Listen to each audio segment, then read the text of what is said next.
Hello students, I am doctor Rekha Prajapat. आज के इस वीडियो लेक्चर में हम प्रीवियस टॉपिक को कंटिन्यू करेंगे। प्रीवियस क्लास में हमने बात की थी स्कैटरिंग मैट्रिक्स की। आज हम डिस्कस कर रहे हैं scattering parameters and these parameters for E plane T. So first of all I would like to describe these parameters in details. देखिए, जब हम माइक्रोवेव सर्किट की बात करते हैं तो उस केस में जो इनकमिंग वेव होती है that wave is scattered by the circuit, और उस वेव की जो एनर्जी होती है वो सभी ऑल पॉसिबल आउटगोइंग वेव्स में डिस्ट्रीब्यूट हो जाती है among all the transmission lines which are connected to the circuit. So हम यह कहते हैं कि ये जो स्कैटरिंग पैरामीटर्स है ये एक लीनियर सर्किट की एक ऐसी फिक्स्ड प्रॉपर्टी है जो यह डिस्क्राइब करते हैं कि ट्रांसमिशन लाइन या पॉड्स के हर एक पेयर के बीच में एनर्जी किस प्रकार से डिस्ट्रीब्यूटेड है। इसको आगे हम एक सर्किट डायग्राम के द्वारा हम फर्दर और डिटेल में स्टडी करेंगे।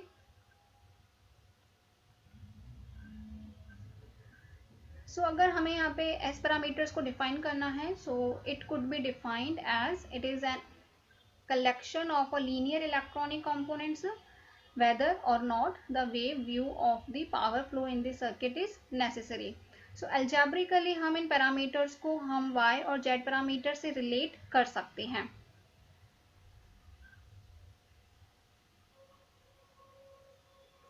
यदि हमने कोई माइक्रोवेव के n पोर्ट नेटवर्क की बात करी है तो उस n पोर्ट नेटवर्क में n आर्म्स होती है और उन n आर्म्स में हम पावर को फेड कर सकते हैं और उनकी किसी भी आर्म से हम पावर आउटपुट ले सकते हैं। सो इन जनरल हम यह कहते हैं कि किसी भी आर्म से हम पावर को इनपुट कर सकते हैं और किसी दूसरी आर्म से हम पावर को ले सकते हैं। तो इस प्रकार से यदि अगर हम n पोर्ट नेटवर्क की बात कर रहे हैं तो उस केस में n इनकमिंग वेव होगी और n ही आउटगोइंग वेव्स होती है।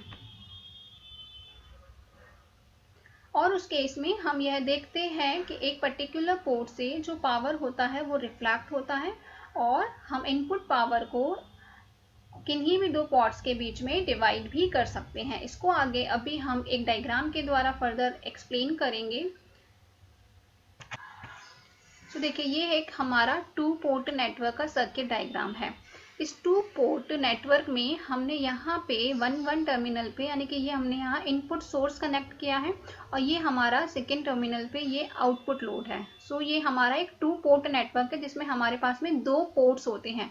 टू पोर्ट नेटवर्क का मीनिंग क्या होता है कि हमारे पास में दो पोर्ट्स अवेलेबल हैं जिनमें से हम किसी एक पर इनपुट प्रोवाइड करवा सकते हैं और दूसरे पोर्ट पे हम आउटपुट ले सकते हैं, और it could be changed vice versa.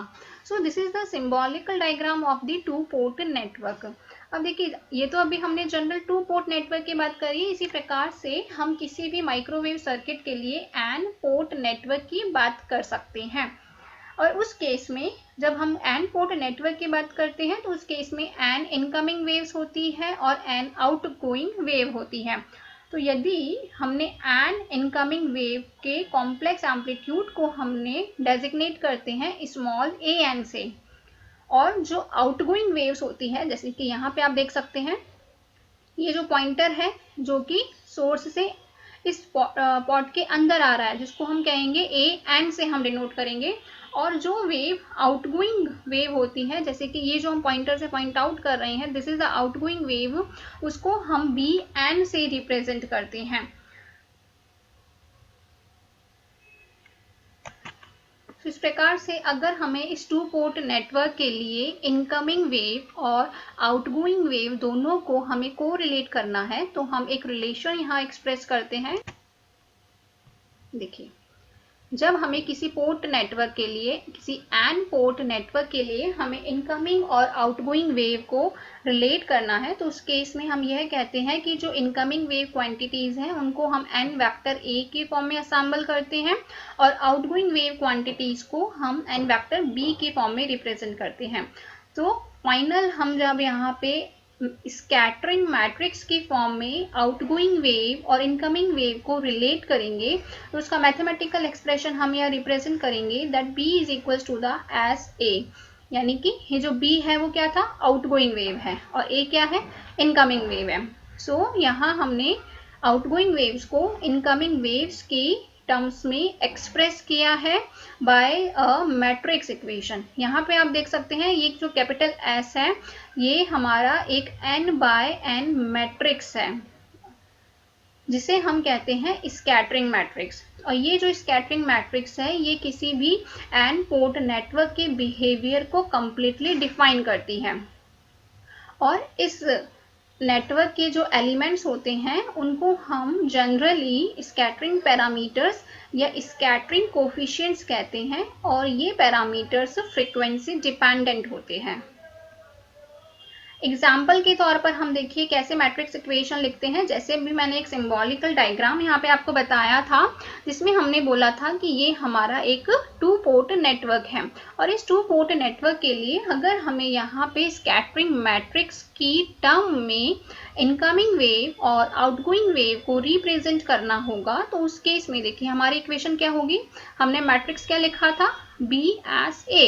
B is the for it is a assembly of the n vector B। तो देखिए हम इसको कैसे लिखेंगे, B1 बराबर S11 A1 plus S12 A2, B2 बराबर S21 A1 plus S22 A2। ये equation हम कैसे लिखते हैं और इन कोफिशिएंट्स को हम क्या कहते हैं इसके बारे में हम ऑलरेडी प्रीवियस लेक्चर में डिस्कस कर चुके हैं।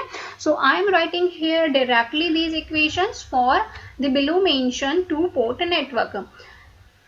सिमिलरली अगर हमें 3 पोर्ट नेटवर्क के लिए मैट्रिक्स इक्वेशन लिखनी होगी तो देखिए हमारी इक्वेशन होगी B1। 3 पोर्ट नेटवर्क का डायग्राम आप देख सकते हैं, ये हमारा 3 पोर्ट नेटवर्क का डायग्राम है। आप यहाँ फिगर में देख सकते हैं जहां मैं पॉइंटर से पॉइंट आउट कर रही हूँ ये 3 पोर्ट है। पोर्ट का मतलब देखिए एक ये वाला पोर्ट है जहां से हम इनपुट दे सकते हैं, एक ये वाला पोर्ट है और एक ये पोर्ट है। यहाँ आए कि एक हमारे पास में वेव गाइड है जिसके हमारे पास में 3 पोर्ट्स अवेलेबल है, port number 1, port number 2 and port number 3। अब हमें यहाँ इन तीनों पोर्ट्स के लिए इनकमिंग वेव और आउटगोइंग वेव को रिलेट करते हुए स्कैटरिंग पैरामीटर्स की फॉर्म में एक इक्वेशन रिप्रेजेंट करनी है। और वो इक्वेशन अब हमारी कैसी होगी, B1 that will be the S11 A1 plus S12 A2 plus S13 A3। Similarly for B2 it is equals to the S21 A1 plus S22 A2 plus S23 A3. B3 is equals to the S31 A1 plus S32 A2 plus S33 A3। तो इस प्रकार से हमने देखा कि जब हम 2 port network के बारे में डिस्कस कर रहे थे तो हमारे पास में 2x2S मैट्रिक्स आई थी और जब हमने एक 3 पोर्ट नेटवर्क के बारे में बात की है तो हमारे पास में एक 3x3 मैट्रिक्स की फॉर्म में हमारे पास में B is equals to the SA के लिए इक्वेशन आई है। So generally when we talk about the 2 port scattering matrix उस केस में हमारे पास में 2 पोर्ट होते हैं, one for the input and another for the output।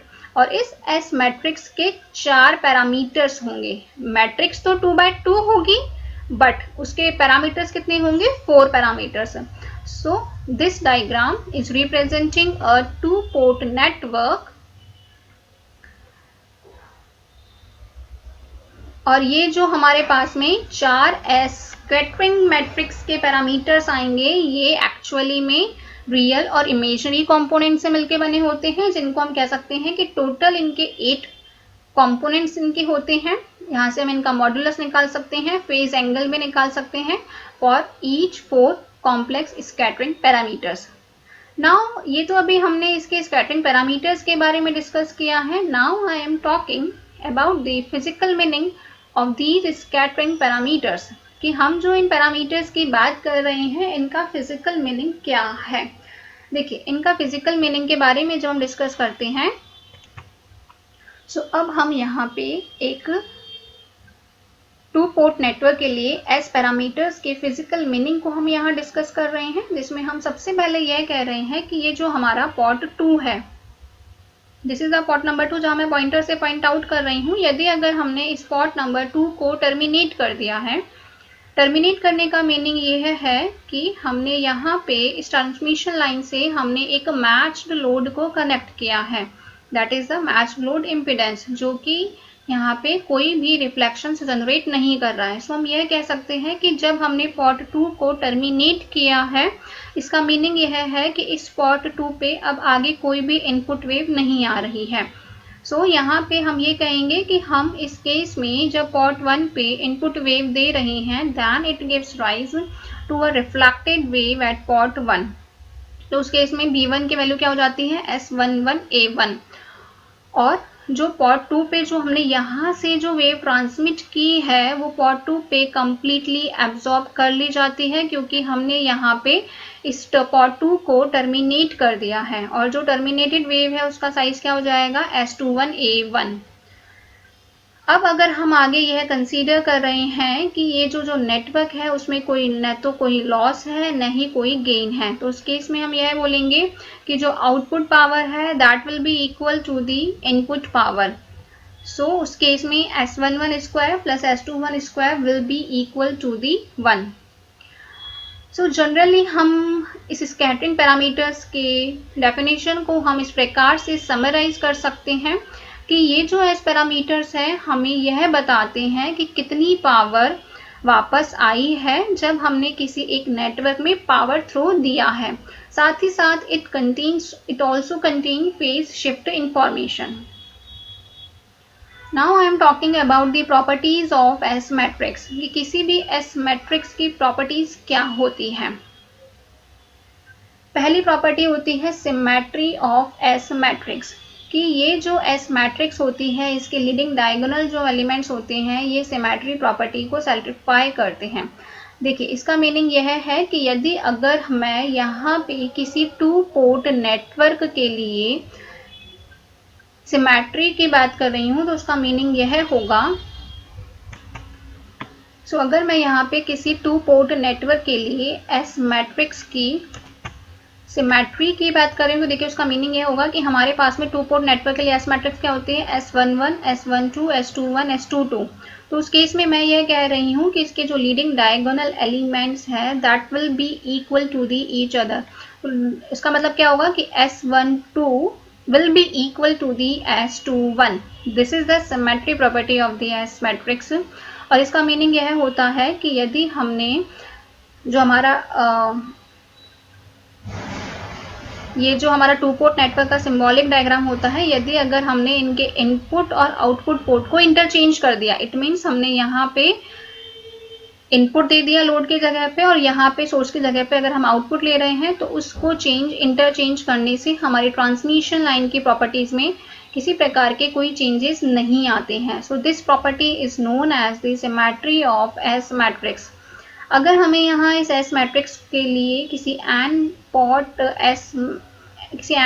Transmission line के लिए हमें उसकी रेसिप्रोकल प्रॉपर्टी को डिफाइन करना होगा, then it will be defined as Sij that will be is equals to the Sji। So this was the first property of the S matrix, that is the symmetry property। Second property says that S matrix is always a square matrix। S matrix हमेशा एक square matrix होती है। Generally हम कहते हैं that it is a n cross n, where n is the number of the ports available in the transmission line। Third property says that S matrix is always a unitary matrix। Unitary matrix का meaning क्या होता है, that it satisfies this property that S multiplied by the complex conjugate of S will provide us a identity matrix or unit matrix। So here I is the identity matrix or unit matrix and S star it is the complex conjugate of S। The last property which describes about the scattering matrix says that the sum of the products of any column or row multiplied by the complex conjugates of any other column or row is always 0। इसका meaning यह होता है कि हमारे पास में जो S matrix है अगर उसके किसी भी कॉलम या रो को मैं किसी दूसरी कॉलम या रो के कॉम्प्लेक्स कॉन्जुगेट से मल्टीप्लाई करती हूँ तो उसकी वैल्यू हमेशा 0 के इक्वल होती है। तो अभी हमने यहाँ पर बात की थी स्कैटरिंग पैरामीटर्स की 2 पोर्ट नेटवर्क के लिए और हमने साथ ही उसकी कुछ फंडामेंटल प्रॉपर्टीज को डिस्कस किया है। Now I am talking about the microwave junctions और वेव गाइड जंक्शंस, या मैं यहाँ बात कर रही हूँ माइक्रोवेव टीज के बारे में। देखिए microwave tees are formed by joining two rectangular waveguide section to form into the shape of the English letter T. देखिए जैसा कि नाम से समझ में आ रहा है, माइक्रोवेव टीज, जिनको हम शॉर्ट में कैपिटल टी से भी रिप्रेजेंट करते हैं। सो माइक्रोवेव टीज में हम क्या करते हैं, किन्हीं भी दो रेक्टेंगुलर वेव गाइड के सेक्शंस को हम इस प्रकार से एक दूसरे के साथ में अटैच करते हैं जिससे हमें एक इंग्लिश लेटर कैपिटल टी की जैसी शेप मिलती है। सो उससे हमारे पास में माइक्रोवेव टीज हमें मिलते हैं। और जनरली हम इन माइक्रोवेव टीज को यूज हम इसीलिए करते हैं ताकि हम मेन लाइन से जो पावर फ्लो हो रहा है उसको हम एक ऑक्सिलरी लाइन में टैप कर सके। तो this was all about the microwave tees. इसको हम आगे एक एग्जांपल के द्वारा और हम देख सकते हैं। देखिए आगे मैं बात कर रही हूँ ई प्लेन टी के बारे में। देखिए ई प्लेन टी जो होती है उसका डायग्राम मैंने यहाँ पे रिप्रेजेंट किया है। आप यहाँ देख सकते हैं कि ये हमारा एक, जहाँ मैं पॉइंटर से पॉइंट आउट कर रही हूँ जिस लाइन में, ये हमारा एक सिंगल रेक्टेंगुलर वेवगाइड है। और इस सिंगल रेक्टेंगुलर वेवगाइड के सेक्शन पर जब मैंने एक दूसरा वेवगाइड इसके परपेंडिकुलर डायरेक्शन में, आप देख सकते हैं यहाँ मैंने जब इसको कनेक्ट किया है तो हमारे पास में देखिए एक अल्फाबेटिकली कैरेक्टर टी के जैसे शेप बन रही है। This is the T shape. तो इसको हम कहते हैं टी, माइक्रोवेव टीज, जिसमें हमने क्या किया है, एक रेक्टेंगुलर वेवगाइड के सेक्शन पे जब हमने दूसरे रेक्टेंगुलर वेवगाइड को इस टाइप से कनेक्ट किया है तो हमें टी की शेप बन रही है। हम इसको डिफरेंट टाइप से कनेक्ट कर सकते हैं। It is a one of the various types of the connecting of the different sections of the waveguide with each other. So this, when the two rectangular waveguide sections are connected in such a way, then it is known as the E-plane T, जिसको हम series T कहते हैं और E-type junction कहते हैं। तो आप यहाँ पे देख सकते हैं कि जब हमने वेवगाइड सेक्शन को इस प्रकार से कनेक्ट किया है तो हमारे को यहाँ पे 3 पोर्ट्स मिल रहे हैं। 3 पोर्ट कौन कौन से हैं, देखिए ये है पहला port number 1, this is the port number 2 and this is the port number 3। So हमारे पास में यहाँ पे 3 पोर्ट्स अवेलेबल है। So E type T junction is a 3 port device. जब मैं यहाँ पे ये वाला पार्ट जो मैं पोर्ट 3 को जिसको मैं डेजिग्नेट कर रही हूँ, अगर मैं यहाँ इस पोर्ट 3 को कनेक्ट नहीं करती, सिंपल वेवगाइड की बात करती, तो देखिए हमारा सिंपल वेवगाइड क्या हो जाता, 2 पोर्ट डिवाइस, यानी कि यहाँ से एक 1 पोर्ट होता और एक ये 2 पोर्ट होता, उस केस में 2 पोर्ट डिवाइस होता। बट जब हमने यहाँ पे इस रेक्टेंगुलर वेवगाइड के सेक्शन में एक दूसरे रेक्टेंगुलर वेवगाइड सेक्शन को इस प्रकार से कनेक्ट किया है कि मेरे पास में अब 3 पोर्ट्स अवेलेबल है।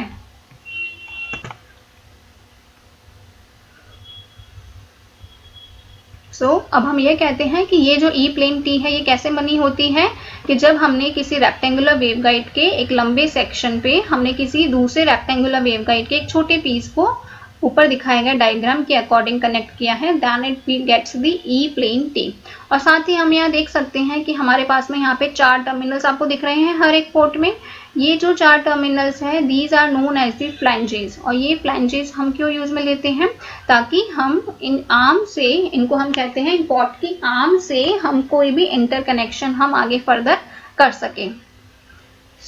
अब हम ये कह रहे हैं कि इसको हमने ई टाइप टी जंक्शन ही क्यों कहा। हमने इसको ई टाइप टी जंक्शन इसीलिए कहा है क्योंकि इसकी जो जंक्शन आर्म है वो मेन वेवगाइड से एक्सटेंड हो रही है और उसी डायरेक्शन में एक्सटेंड हो रही है जिस डायरेक्शन में ई फील्ड वेवगाइड में एग्जिस्ट करता है। So that's why this junction is known as the E type T junction. और जब हम इसको डिफाइन करते हैं तो हम यह कहते हैं कि जो इसके पोर्ट 1, यहाँ देख सकते हैं this is the port 1 and this is the port 2। ये पोर्ट 1 और पोर्ट 2 दोनों एक दूसरे के कोलिनियर आर्म कहलाते हैं। और ये जो पोर्ट 3 है इसको हम कहते हैं ई आर्म। ठीक है, अब देखिए ये तो अभी हमने बात करी है ई टाइप टी जंक्शन की, जिसको हम ई प्लेन टी भी कहते हैं। बट आगे अब हम इस ई टाइप टी जंक्शन के लिए उनके वेरियस टाइप के ई फील्ड पैटर्न को डिस्कस करेंगे जब हमने अलग अलग आर्म में इनपुट प्रोवाइड किए हैं। साथ ही अब हम यहाँ पे केवल ई फील्ड रिप्रेजेंटेशन की बात करेंगे। Yes, there is also magnetic lines of forces are there, but क्योंकि हम यहाँ पे ई प्लेन टी की हम यहाँ बात कर रहे हैं, so we will be omitted the magnetic line fields pattern which are always present with an electric field.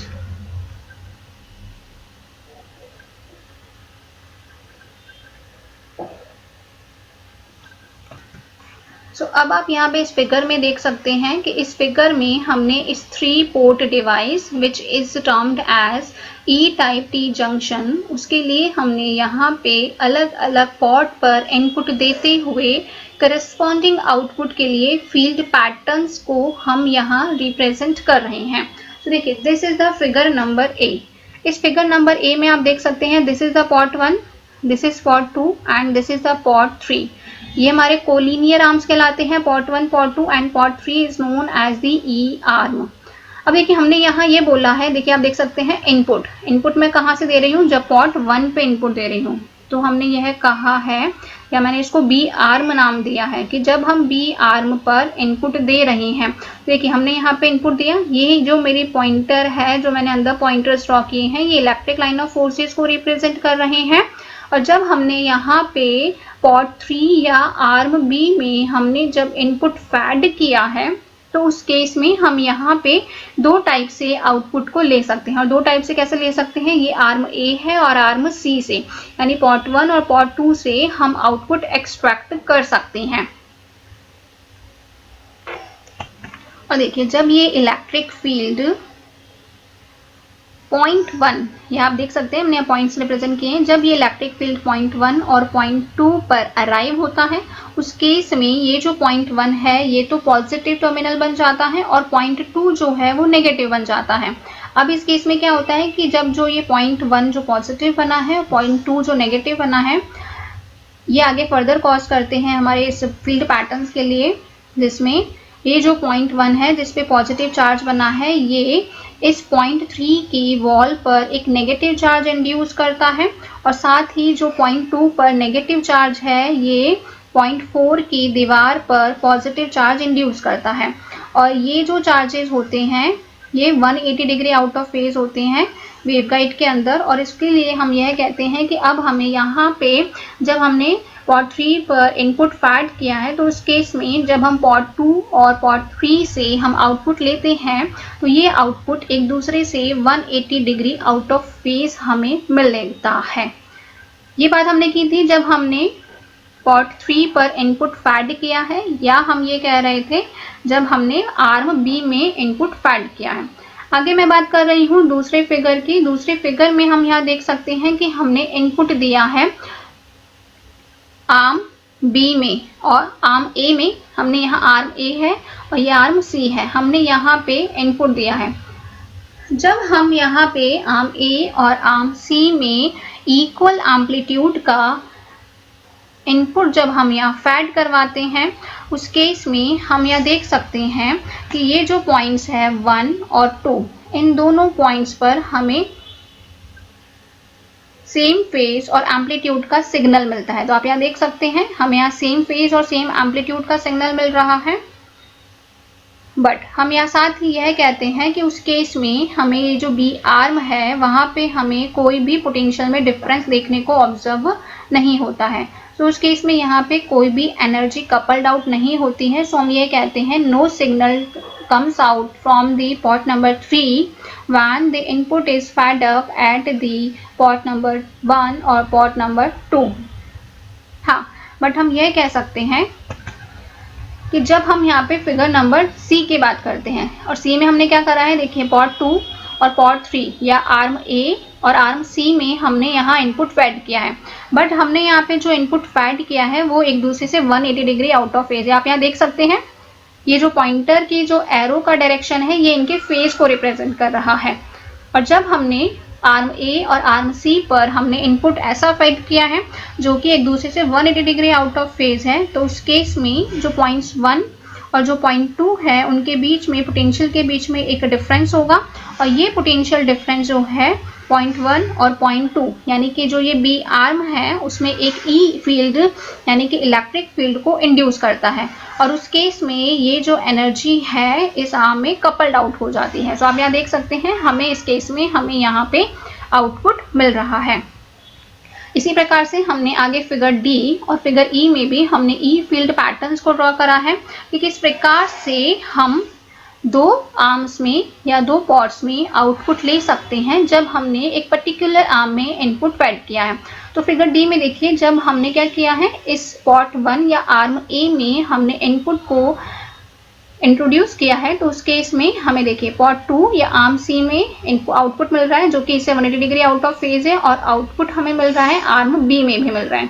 उसी प्रकार से जब हमने इसका वाइस वर्सा किया, इट मीन्स जब हमने आर्म सी में इनपुट दिया और हमने आउटपुट देखा है आर्म बी और आर्म ए में, तो देखिए आर्म ए में जो हमें आउटपुट मिल रहा है वो 180 डिग्री आउट ऑफ फेज है और हमें आर्म बी में भी आउटपुट मिल रहा है। तो इस प्रकार से हमने यहाँ पे इन फिगर्स के द्वारा डिफरेंट वेज को हमने इलस्ट्रेट किया है जिनके द्वारा हम डिफरेंट आर्म्स में आउटपुट अचीव कर सकते हैं। Now I am talking about the scattering matrix of E type T. अभी हमने ई टाइप टी की वर्किंग, उसके ई फील्ड पैटर्न और the various ways of obtaining the output in the different arms, we have talked about all those parameters. Now I am talking about the scattering matrix of E-type T. As E-type T is a 3-port device, so उस case में जो scattering matrix होगी that will be of the order of the 3×3 and it will be written as matrix as will be the S11, S12, S13, S21, S22, S23, S31, S32 and S33. अब हम यहाँ पे different conditions को consider करते हुए इन S parameters की value find out करेंगे। Now let us have a look how we will find out these parameters. तो देखिए, अब हम यह कह रहे हैं कि यदि हमने पॉट 3 में इनपुट फैड किया है तो उस केस में जो पॉट 1 और जो पॉट 2 है उन पे जो आउटपुट आता है that will be out of phase of 180 degree. तो उस केस में जो स्कैटरिंग कोफिशिएंट होते हैं हम उसको लिखेंगे, क्योंकि हमने पॉट 3 पर इनपुट दिया है, 1 और 2 पे आउट ऑफ फेज आ रहा है। देखिए, तो जो S23 पैरामीटर होगा और S13 and S23 will be equal to each other but with of a minus term. Similarly जब हम आगे बात करते हैं सिमेट्री प्रॉपर्टी की, एंड सिमेट्री प्रॉपर्टी क्या कहती है, Sij is equals to the Sji। तो उस केस में क्या होगा, Sij is equals to the Sji। It means S12 is equals to the S21, S13 will be the S31, S23 will be the S32। सो जब हम इन properties को above mentioned S matrix में replace करते हैं तो हमारी सिंप्लीफाइड हो जाती है S matrix, and it takes the form of the equation number 1 as S11, S12, S13, S12, S22, S13, S13, S13 and 0। हाँ, अब हम यहाँ पे देख सकते हैं कि हमने S33 की वैल्यू को 0 लिया है, क्योंकि हम यह कह रहे हैं कि ये जो हमारा पॉट 3 है that is a perfectly matched. क्या होता है मैच्ड, हमने अभी आगे डिस्कस किया था। अब हम आगे एक यूनिटरी प्रॉपर्टी डिफाइन कर रहे हैं। यूनिटरी प्रॉपर्टी क्या थी कि S multiplied by the complex conjugate of S provides a unitary matrix. Mathematically हमने यहाँ लिखा है इस S मैट्रिक्स और इसके कॉम्प्लेक्स कंजुगेट को जब हम मल्टीप्लाई करेंगे तो हमें एक रिजल्ट में एक यूनिटरी मैट्रिक्स हमें यहाँ मिलती है। अब हम आगे यहाँ पे इस मैट्रिक्स को मल्टीप्लाई करते हैं और फर्दर सॉल्व करते हैं, जिसमें हमने सबसे पहले यहाँ पे R1C1 किया है। R1C1 मतलब row 1 multiplied by when row 1 is multiplied by the column 1, in that case S11 multiplied by the S11 complex conjugate plus S12 into S12 complex conjugate plus S13 into S13 complex conjugate will be equal to the 1। Similarly आगे हम बात कर रहे हैं, इसको simplify करेंगे तो हमें क्या इक्वेशन मिलेगी, S11 square plus S12 mod of square plus S13 mod of square will be equal to the 1। Similarly जब हम आगे R2C2 को मल्टीप्लाई करते हैं तो हमारे पास रिलेशन आता है mod of S12 square plus mod of S22 square plus mod of S13 square is equal to the 1। R3C3 means row 3 into the column 3। Row 3 into column 3 का मतलब क्या होगा, this is the row 3 and this is the column 3। क्या हो जाएगा, S13 square plus mod of S13 square will be equal to the 1.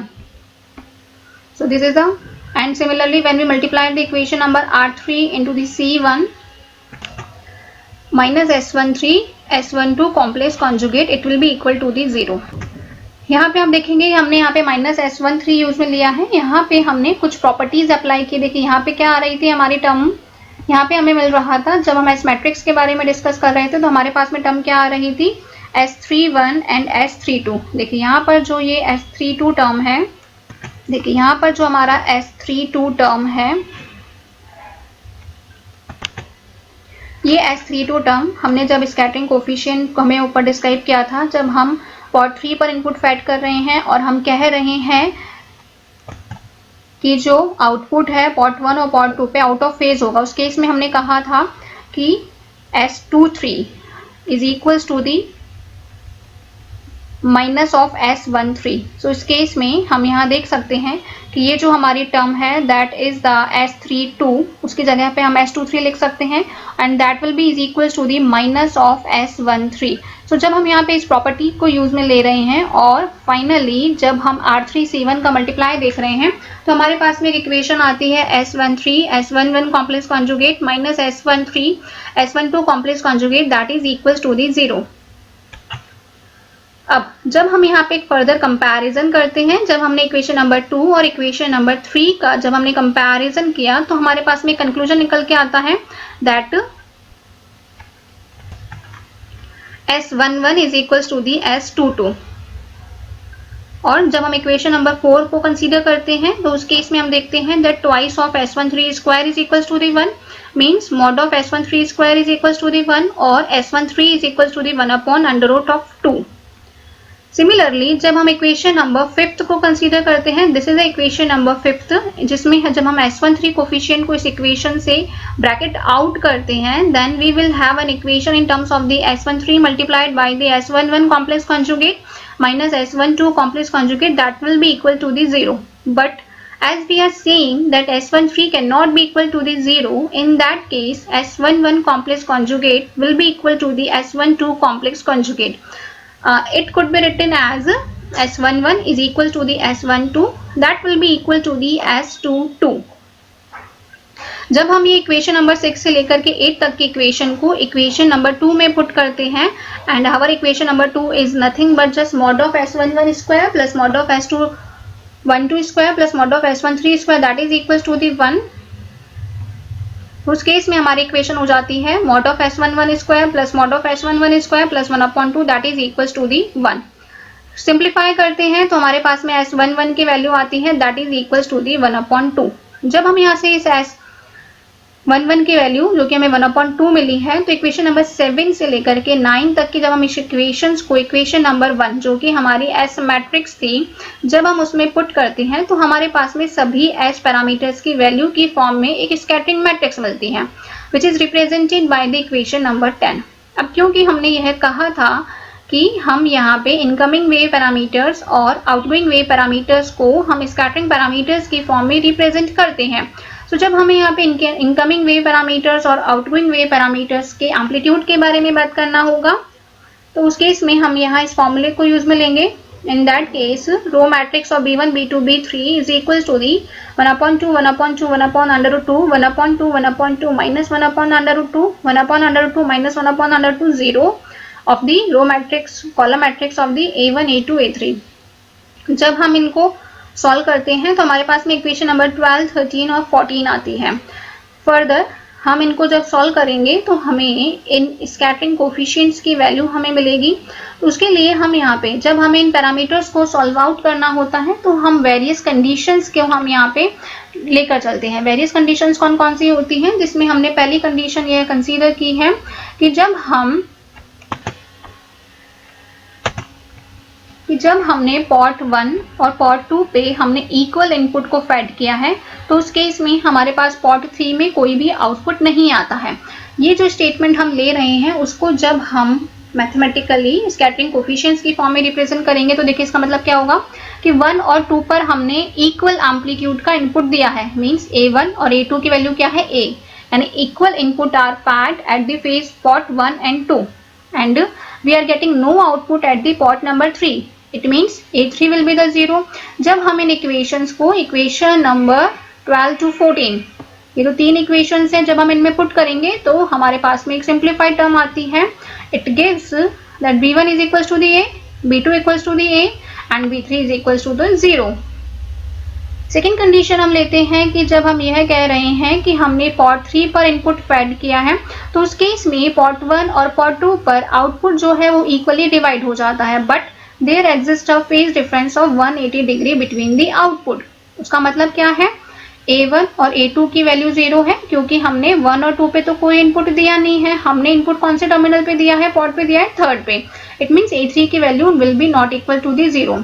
सो जब हम इन वैल्यूज को इक्वेशन नंबर 12 to 14 में पुट करते हैं तो हमारी जो इक्वेशन होती है वहाँ सिंप्लीफाई फॉर्म में हमें कंडीशन मिलती है that B1 is equal to the A3 upon √2, B2 is equals to the minus A3 upon √2 and B3 is equals to the 0. Further, when we are talking about the third condition, जिसमें हम यह कह रहे हैं कि हमने port 1 पे input दिया है, पोर्ट 1 पे इनपुट दिया है means A1 will be not equal to the 0 but A2 and A3 is equals to the 0. जब हम इन वैल्यूज को इक्वेशन नंबर 12 to 14 में पुट करते हैं तो हमें B1, B2, B3 की वैल्यू मिलती है, यानी कहने का मतलब यह है कि हमारी जो आउटगोइंग वेव है वो इनकमिंग वेव का इतना हो जाता है। तो हम यहाँ देख सकते हैं इस प्रकार से जब हमने यहाँ पे बात की थी, देखिए जब हमने फर्स्ट कंडीशन की बात की थी जिसमें हमने 1 और 2 पे इक्वल इनपुट दिया था लेकिन हमें आउटपुट पोर्ट 3 पे नहीं मिल रहा था। देखिए उस केस में देखिए जितना हमने इनपुट दिया उतना ही आउटगोइंग जा रहा है पोर्ट 1 से पोर्ट 2 से, लेकिन हमें आउटगोइंग वेव हमें कोई नहीं मिल रही है पोर्ट 3 पे। तो इस प्रकार से हम यहाँ पे जब हम किसी एक पर्टिकुलर आर्म पे पावर थ्रो कर रहे हैं तो रिमेनिंग आर्म्स में हमें कितना पावर आउटपुट में मिल रहा है। So it could B evaluated by using these scattering parameters. Thank you so much.